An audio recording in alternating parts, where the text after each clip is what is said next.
ഈ പരിശുദ്ധമാക്കപ്പെട്ട റമദാൻ മാസമായിട്ടെ ഈ പകൽ സമയത്തൊക്കെ നമുക്ക് പുറത്തിറങ്ങി നടക്കാൻ തന്നെ ഭയങ്കരമായ ബുദ്ധിമുട്ടാണ്. കാരണം അത്രമാത്രം തീക്ഷ്ണമായ ചൂടാണ്.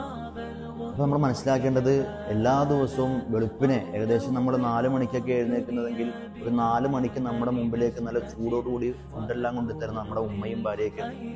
അതോടൊപ്പം തന്നെ വൈകുന്നേര സമയത്തും നമ്മൾ നോമ്പ് തുറക്കുവാൻ വേണ്ടി ചെല്ലുന്ന സമയത്തും ഒരുപാട് കടികളായാലും ജ്യൂസുകളായാലും അങ്ങനെ ഒരുപാട് ഭക്ഷണമെല്ലാം നമുക്ക് വേണ്ടി തയ്യാറാക്കി വെക്കുന്ന തീനോടും അടുക്കളയോടും മെല്ലടിക്കുന്ന നമ്മുടെ ഉമ്മമാർ എന്തുമാത്രം വേദനയും ബുദ്ധിമുട്ടും അനുഭവിച്ചിട്ടാണ് നമുക്കിതൊക്കെ ചെയ്തു തന്നെ.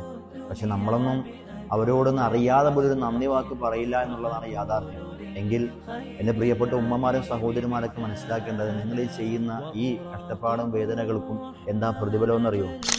ആദരവായ റസൂലുള്ളാഹി സ്വല്ലല്ലാഹു അലൈഹി വസല്ലം തങ്ങൾ പഠിപ്പിക്കുന്നുണ്ട്, ഇങ്ങനെ നോമ്പ് പിടിച്ചുകൊണ്ട് നടക്കുന്ന മനുഷ്യന്മാരെ നോമ്പ് തുറപ്പിക്കുവാൻ വേണ്ടി നല്ല ആഹാരങ്ങൾ കൊടുക്കുന്നവർ, അവർക്ക് വിശന്നിരിക്കുന്ന മനുഷ്യന്റെ മുമ്പിലേക്ക് രുചി അനുസരിച്ചുകൊണ്ടുള്ള നല്ല നല്ല ഭക്ഷണങ്ങൾ ഉണ്ടാക്കി കൊടുക്കുന്ന പ്രിയപ്പെട്ട ഉമ്മമാർക്കും സഹോദരിമാർക്കും ഭാര്യമാർക്കെല്ലാം കിട്ടുന്ന പ്രതിഫലം എന്തെന്നറിയോ? കാന ലഹു മിസ്ലു അജ്രിഹി. അല്ലാഹു സുബ്ഹാനഹു വ തആല നോമ്പ് പിടിച്ച മനുഷ്യന്മാരുടെ അതേ പ്രതിഫലം തന്നെ നിങ്ങൾക്കും കിട്ടും. നിങ്ങൾ ആരെയാണ് നോമ്പ് തുറപ്പിച്ചത് അവർ നോമ്പ് പിടിച്ചുകൊണ്ട് ചെയ്ത സൽക്കർമ്മങ്ങളുടെ പ്രതിഫലമൊക്കെ നിങ്ങൾക്കും കിട്ടുമെന്നുള്ളതാണ്.